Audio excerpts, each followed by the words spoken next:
2012 was an interesting year for movies and life in general. People were likely rewatching the 2012 film to see if it actually occurred, or to laugh at the insanity, or they were wasting possibly millions on gambling like they were Tony Stark, only to find out, hey, the world's completely fine and would continue as such, except for Harambe's death, Onision, Leafy, Shane Dawson, COVID, monkeypox, hate crimes, and a bunch of other terrible shit. But no, the important thing we'll be talking about is for found footage films. 2012 marked the one and only year where not one, not two, not three, but four of them made over 100 million. Most were panned except for Chronicle because it's a great film, but they still made a lot of money. However, this seemed to be the tipping point in the genre's second phase of hype, the first being that post-Blair Witch Project era, as it would take a found footage disaster film with twice the budget of Cloverfield to ever reach these types of numbers again, and then the rest would barely make more than 10 to 30 million, barely 40 if you were somehow lucky enough, except for Searching because it rocks and, well, Unfriended somehow, because I guess of the gimmick of it being on computer. But these weren't the only decently well-known found footage films in 2012, as there arose another one that, despite making literal pennies at the box office, would quickly become a bit of a cult classic amongst horror fans and would get 5 sequels actually, with one just coming out. That movie is, well, in the title, if it's actually in the title, VHS, and it was not that good. Not bad enough to literally be booed at in theaters for an atrocious ending, but not good enough to have Michael B. Jordan in it. In case you're wondering what the plot of this film is, here's the thing, it doesn't really have much of a plot beyond a basic connective tissue that itself isn't even that good, and thus will be relegated to brief comments aside from the beginning and the end where it plays a slightly big role. But if you must know what the plot is, a couple of assholes rob an old guy's house and find VHS tapes and watch them. Yep, that's it. They consist of a cheating girlfriend doing something horrible, a killer oozing static, or a guy's night out gone wrong. Now, I know I haven't been describing this film in an exactly positive light, but there is some gold to be found here, as well as some forgettable nonsense. Now, which is what we'll find out, so let's get into the film. The film begins with assholes I mentioned before being, well, assholes, by sexually harassing a lady, making them the complete assholes, continuing this stupidly annoying trend of unlikable twats being our main characters in most found footage films. Not a great start, but wait, we get to see titties, so everyone is forgiven. Fuck off, movie. Also, I'm not going to show the titties because obviously. In fact, this goes on for so long, I can see why some might have left the theater or just straight up closed the film while streaming it. It's so obnoxious.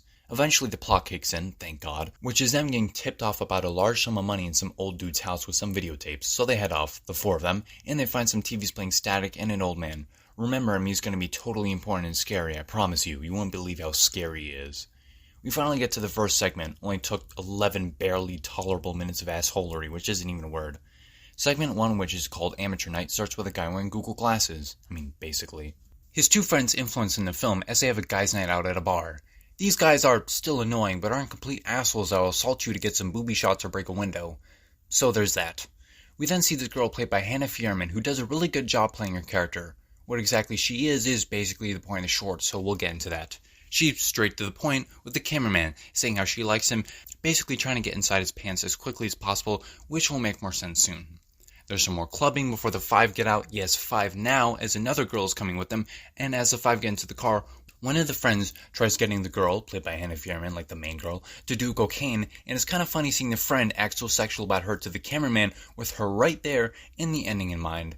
I know I keep talking about it, these are short films so you won't have to wait too long to understand, or you could just watch the movie, then come back for my thoughts and jokes. 2 of the 5 start making out, and the main girl starts hissing and acting weird, so you know something is off. Hell, even in the first shot she's in, where she's staring but the cameraman doesn't notice, it already keeps the viewer a bit alert, and she acts a bit shy and off, and at first it seems like she's just a normal person just out of her element in this place with these really horny people, but soon we'll learn it's basically the opposite.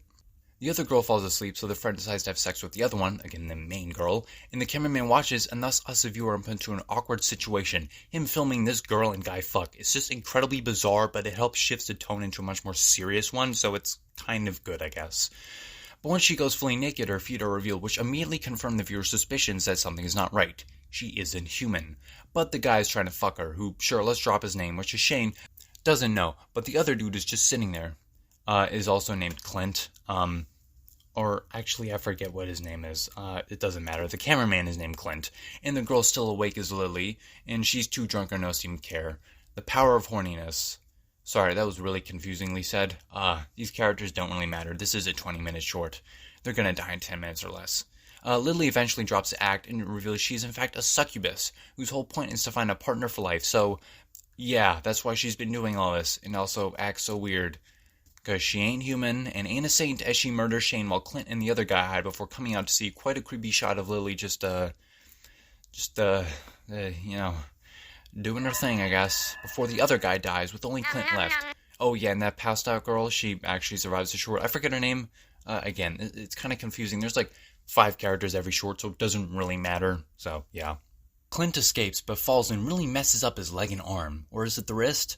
Lily comes down and tries to give him some Sloppenheimer, but he's not really in the mood. No problem, she'll transform into subpar CGI dragon-esque effects and fly away with him, but the Google glasses can't as they fall to the ground, ending one of the really great shorts. I know it seemed like I kinda talk shit with the character names, but it's actually like a really good short. Oh yeah, there's also some brief, spooky, scary stuff with the robbers, but they're assholes, so who cares? We get to the next short called Second Honeymoon, which while having a realistic villain and idea, is a stark drop in quality. Which is unfortunate considering the actors do their best, and the man is played by Joe Swanberg, who apparently helped start the careers of the Duplass brothers and Greta Gerwig, or something like that. He was also in The Sacrament, a Ty West film, who also recently made X, which was really good, and Pearl, which I've not seen. But remember the movie Big? Oh wait, no, they mentioned Big. This short rules! Their fate is red, which obviously foreshadows the future, how some reunion will happen and a big turn of events. Some slightly creepy stuff happens, a girl shows up, some slightly intriguing stuff happens with some voyeuristic shots, and the couple breaking down with some decent acting. You do kinda get to like these characters, so it's sad when the man gets brutally killed with a nasty throat slit intercut with some snowy footage. It's incredibly uncomfortable and a bit sad, so it does elevate this short from being bad and forgettable to meh. Oh, and the killer's in love with the other lady, and they make out as the short ends. Yeah, I didn't have much to say about this. It's not as interesting as the others, but it is somewhat entertaining. It has some good acting and improv is just a little undercooked, and dragged out comparatively to the other ones. Cut back to the robbers, one of whom looks like he's been watching Cocomelon for 10 hours straight, is just confused on what happened, which I don't blame you. Oh, and the old dude is missing now. This year I have you guys, so it's gonna be fun. What do you do, just like walk around the woods and play with yourself? Exquisite characterization. Also, yeah, we're on a new segment. The third one, called Tuesday the 17th. I bet you can guess what that title is referencing. We have 4 characters in this. The dude filming is, I believe, Joey. The girl he was ogling was Samantha. The other guy is Spider. And this girl who obviously isn't leading them to their death is named Wendy. They even hit the trademark gas station in every good slasher film. We finally get to see a dead body, more so glitched in, and while it's a bit creepy, it's never really explained why their bodies only seem to show up in the camera. What's with this camera? Wait, so does he notice the glitching bodies, or does it just show up as static for him? I'm confused. Also, why are they not a little suspicious of Wendy? I mean, she's just been acting really weird this entire time, and nobody seems to notice. They haven't even taken any drugs from what we've seen, but they do later. Wendy even straight up tells Joey that they're all gonna die here, and he doesn't do a damn thing about it. Okay. I would call the police, or tell the other two and try to get out or something. Well, eventually Joey says it, but it's a bit too late. Even as soon as she starts acting suspicious, you should have been more cautious. Spider and Samantha go off and they proceed to die, and Wendy picks up the camera, as she obviously knows more than this about the others. She tries to get Joey vulnerable and horny, but she drops the act once Joey reveals he too knows some of the story. 4 kids killed by an insane killer who could be in 2 places at once. She reveals that they were just there for bait, which is a little dumb. You could have trained them. I mean, Joey clearly is stronger than you, or hell, just steal some convicts and have them be there as bait. That'd actually be pretty interesting. Joey dies and she tries trapping the glitch, but it doesn't last long, as after she sees Joey walk around, I guess somehow still alive, and falls, he becomes a glitch, and so does she when she also dies. And thus concludes the 3rd segment. Not bad, but just it's a bit of a different type of slasher movie, more condensed, but not really as enjoyable. It plays it out straight, and while it has some things I like I said, it still mostly is the same. It's a bit of a twist that the killer's a glitch or whatever, but it's never at all explained in any way. Not even in a vague way, and it also doesn't have much of a personality beyond me evil, me kill everything. It's a little stale. The characters are just okay and don't have much to them. Joey is alright, but Wendy's a bit too obviously weird for that moment of her revealing anything to be surprising. It's got some good gore and is decently entertaining, but that's about it. I'm sorry, did I put in Slender Man by accident? We cut back to the main narrative, where the old guy's mysteriously back, but the dude watching Cocomelon isn't. Oh, I guess his name was Rox, and the other 2 are Zach and Gary. I think the other one was named Brad, I don't know, nor do I really care. This wraparound is not very good, but in case you want a better one and just better movie, watch the 2nd. Won't get to it this month, but maybe, I don't know, sometime later, maybe next year for Halloween, where I do a couple other horror movies. Because I guess the strike won't be going by that time, because maybe they'll actually pay them fair wages and stuff.